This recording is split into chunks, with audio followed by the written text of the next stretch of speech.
Hey everybody, it's your girl Marissa-Anne. Today I'm here to do a box opening on the TWSBI Swipe fountain pen. My wife loves collecting fountain pens. Her and one of our friends collects fountain pens. They love them.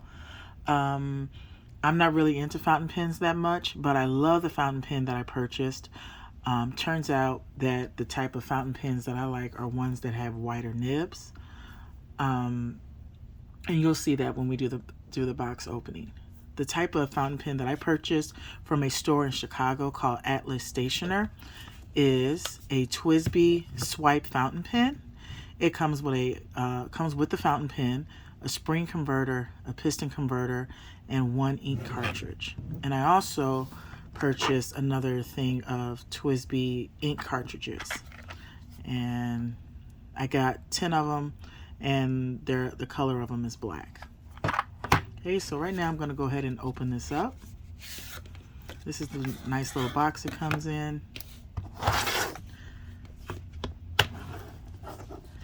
And right here is our TWSBI Swipe fountain pen. Okay, it looks like this. This is the cap, and you just pull it off. And right here is the 1.1 millimeter nib. Okay, and it's a really nice looking fountain pen. I really like it. I haven't written with it yet, but I did when I went to Atlas Stationer in Chicago.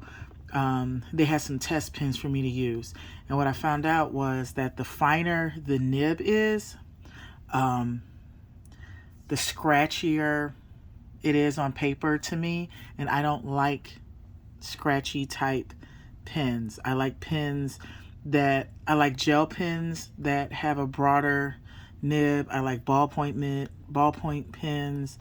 Again, I like gel pens, and now I like 1.1 nib or greater fountain pens.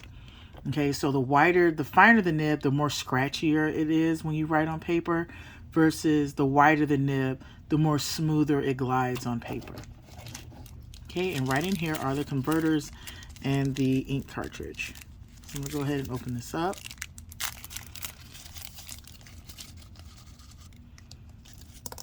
Okay, so this right here is the ink cartridge that it comes with, and I will show you how to put that ink cartridge in there.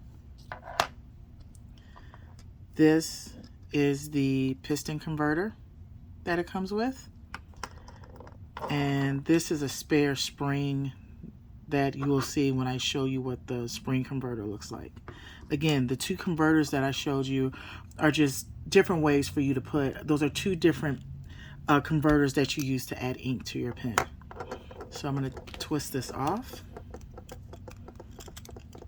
and I'm going to show you the spring converter.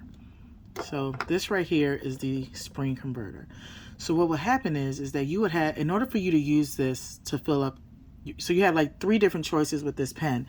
You can either use a pre-filled ink cartridge to put ink in your pen, or you can use the piston converter to fill up with, to buy a bottle of ink and you use the piston converter to fill up ink with, or again, you have a bottle of ink and you use the spring converter to fill up with your pen. Now, the thing is, when you do that, you can't just use any old bottle of ink. It has to be actual fountain pen ink. So this is how you would use the piston converter. All right. So just pretend you have a bottle of ink right here, right? And what you would do is you would push down on this, and then you would put this into the bottle of ink, and then you would slowly just lift it up, and then it will fill up with ink. And then you would take it and you would carefully put this in here, twist on the cap, place it in the cap, put this piece back on there, twist it back on, and boom, you have your pen is filled with ink. The thing is, you may want to let it sit for a couple of minutes, because sometimes it takes a while for that ink to flow down into this nib. Okay, so that's how you use the spring converter. Now I'm about to show you how to use the piston converter. So with the piston converter, what you will do is you will have your bottle of ink, and you would twist this up, because that's your plunger. You would push this plunger all the way down, and you do that just by turning it. You turn it to lift up the plunger, you turn it to push the plunger down. So you'll push the plunger down, put this into your bottle of ink, and then just slowly twist up. And don't do it so fast, just do it real slowly. And you would do it like that, and then again you would put it into your nib, as such.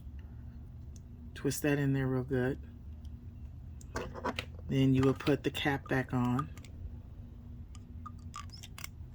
twist it on, let it sit upright a little while so that the ink can flow into the nib, but don't let it sit too long, because then the ink will just start pouring out, and then eventually you'll be able to write with it. Okay, now I don't have any bottles of ink, but I do have ink cartridges.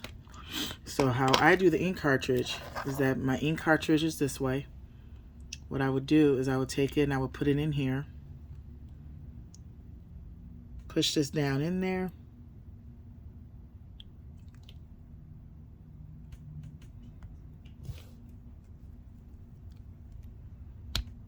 yep, got to snap it all the way in there. I think you guys heard that snap. And then we'll put this in here, twist it, and there I have my ink. And at this point I'm going to put the cap on, because I'm going to let this sit for a little while upside down against something, and I will be right back when this ink has, you know, fully settled into the nib. Okay, everybody, I'm back. So something that I found out. Remember the extra spring I told you about? The extra spring is not a replacement for the spring converter. It's actually, it says spring adds extra security for maximum engagement of cartridge during extreme movements. Example given, dropping pen on the floor. So basically it just helps keep the cartridge in there more secure. That's the point of it. Some people use it, some people don't. So like if you drop your pen on the floor, you know, you may want to unscrew it, because there's a possibility the cartridge got loose, and you may want to, and you have to go in and push it back in there. So if you have the spring in there, you wouldn't have to worry about doing that. The spring will just help keep it in place. Okay, so I just want to correct you guys on that one. So the pen itself is ready to go. It's writing. So I'm going to take the cap off. I'm going to hold it like so, and just get to writing. When you hold a fountain pen, the nib part, the middle part, should be facing upward. Okay, so here's my name. Oh no.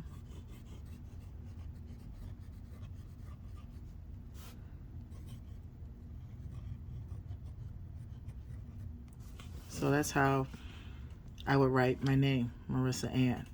Okay.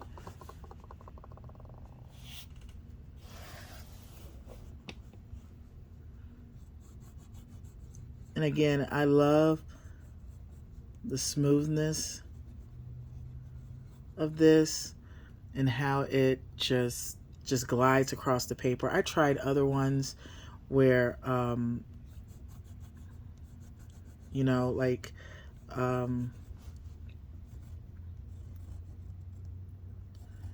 where I would just write on it, and it would just scratch across the paper, you know. And if you ever wrote with like a pencil that has like a bad little nib on it, you would know what I'm talking about, because sometimes pencils do that too, where the lead will just, or the graphite will just, you know, just scratch along the paper. Sometimes it does scratch the paper, but in the case of these fountain pens, I don't have to worry about the fountain pen scratching the paper. So again, like I said, I love the smoothness of it, and how you can just Just glide this along the paper.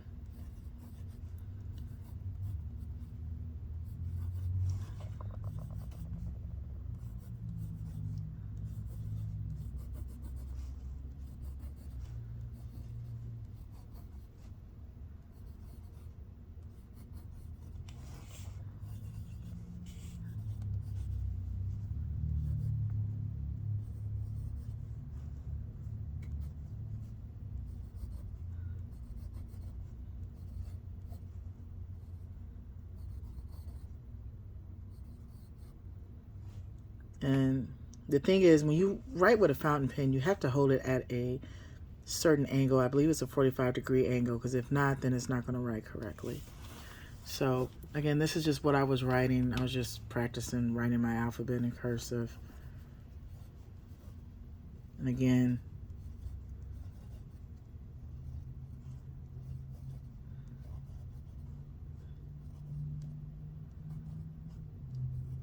mind you, I'm writing this from a funny angle right now, not exactly 45 degrees because of the way my arm is positioned.